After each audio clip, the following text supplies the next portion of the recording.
Hirap na ito, nabubugsok na si Samuel. Kandem kami nagjiro ta. Siya nga nasa pinto na kang kwarto. Kumbaga siya na lang nagpatama. Niligtas kami.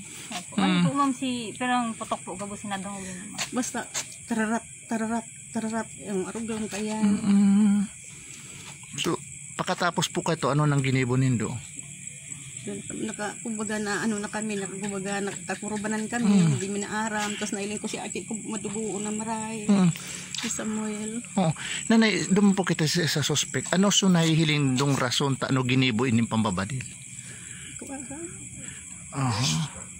Sabi da po, haloy nang day pagkakaintindihan duman sa agihan sa dalan na gustong padakulaon.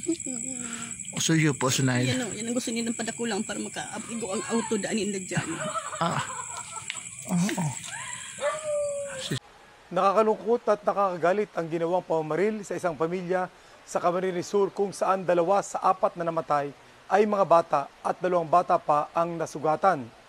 Dahil dito, nagbigay na ako ng kautusan sa Regional Director ng PRO 5 na kilalanin at hulihin ang sino mang nasa likod nito sa lalong madaling panahon. I've also directed all our regional directors to give me an update on their campaign against loose firearms in the respective areas of responsibility.